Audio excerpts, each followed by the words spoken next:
Déjame hacerte la pregunta más importante que alguien puede hacer. ¿Por qué tuvo que morir Jesús? No te estoy preguntando si crees en ello. Te estoy preguntando si realmente lo entiendes. Porque hay una diferencia enorme entre saber que Jesús murió y entender por qué era absolutamente imposible que fuera de otra manera. La mayoría de las personas que llevan años yendo a la iglesia nunca se han parado a responder a esa pregunta de verdad. Se saben la respuesta de memoria, pero no conocen su peso. Hoy vamos a cambiar eso. Te voy a mostrar 4 verdades que juntas harán que la cruz deje de ser un bonito símbolo en la pared y convertirla en el acontecimiento más asombroso de la historia del universo. Para entender por qué Jesús tuvo que morir, primero tenemos que ser brutalmente honestos sobre una cosa. Al mundo moderno le gusta suavizar el problema humano. Lo llama errores, fallos, imperfecciones, como si el ser humano fuera básicamente bueno, con algunos tropiezos en el camino.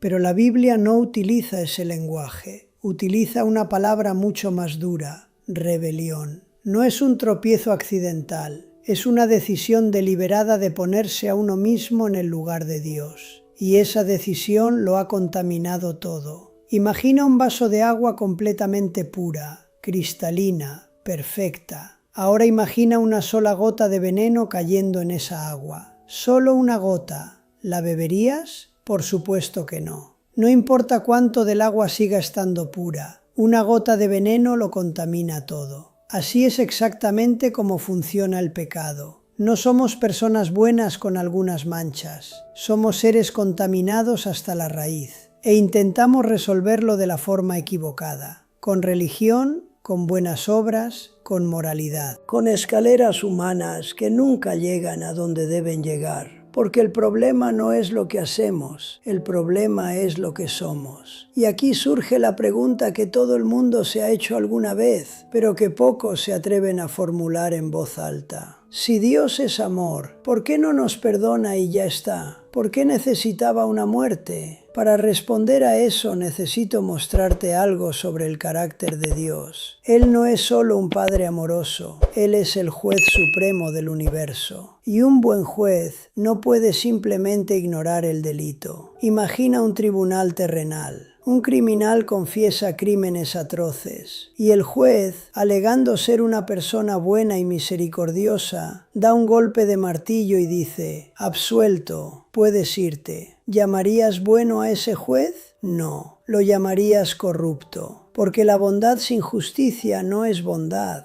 es complicidad con el mal. Para que Dios sea verdaderamente bueno, debe ser implacable contra la maldad. Si simplemente pasara por alto la rebelión humana sin consecuencias, estaría negando su propia esencia. Y aquí está el dilema que solo el cielo podía resolver. Por un lado, la santidad de Dios exigía que el culpable pagara. Por otro, el amor de Dios deseaba rescatar a la criatura que Él mismo había formado. Justicia y misericordia. Ambas absolutas, ambas verdaderas, ambas aparentemente imposibles de satisfacer al mismo tiempo. La deuda no podía simplemente desaparecer, tenía que pagarse, y ningún ser humano tenía suficiente moneda para pagarla.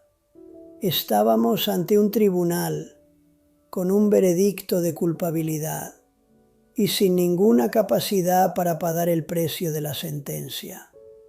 Es exactamente en ese momento, en el punto más oscuro de la situación humana, cuando aparece la figura del Redentor. Para resolver el conflicto entre justicia y misericordia, se necesitaba alguien que cumpliera condiciones imposibles para cualquier mortal.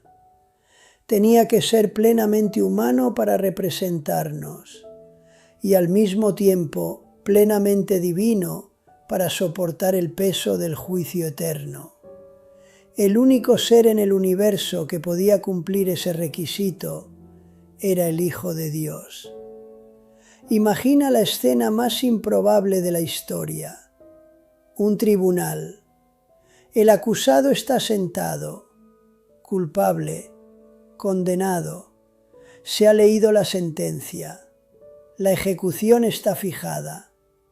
Y entonces el juez, el mismo que firmó la sentencia, se levanta del trono. Se quita la toga, se acerca al acusado y dice: «Pónganme las esposas, deja que los golpes caigan sobre mí y deja que ese hombre se vaya libre». Esto no es una metáfora. Esto es exactamente lo que ocurrió en el Calvario. Jesús no fue asesinado por los soldados romanos.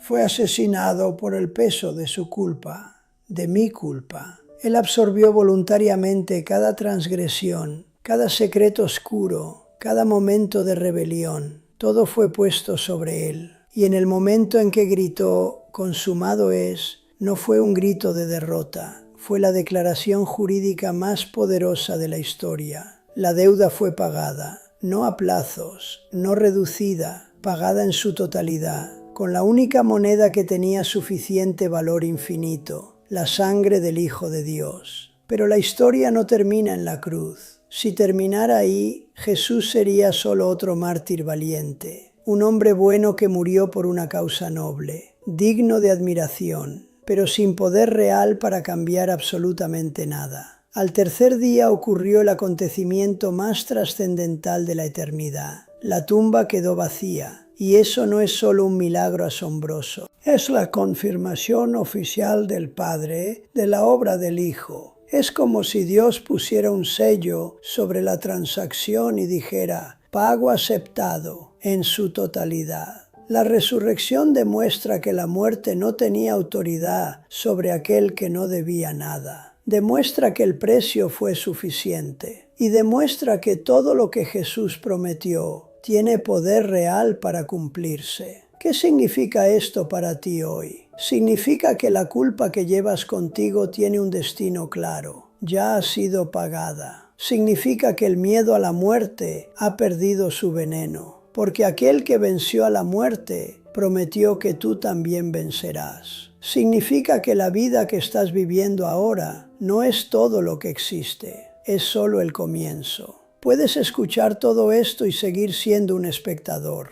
Puedes asentir con la cabeza, encontrar lo interesante y volver a tu vida exactamente como estaba. Pero déjame decirte una cosa. Esta historia exige una respuesta. No es información para ser almacenada. Es una oferta que hay que aceptar o rechazar. El precio fue pagado específicamente por ti, no por una masa anónima de humanidad, por ti. Él vio tu rostro cuando subió a esa cruz y consideró que valía la pena. La deuda está saldada, el camino está abierto. La única pregunta que queda es, ¿qué vas a hacer con esto? No con el conocimiento, con la persona, con Jesús. Porque al final no importará cuánto sabías sobre la cruz, importará lo que hiciste con aquel que murió en ella. Míralo, comprende lo que costó y vive.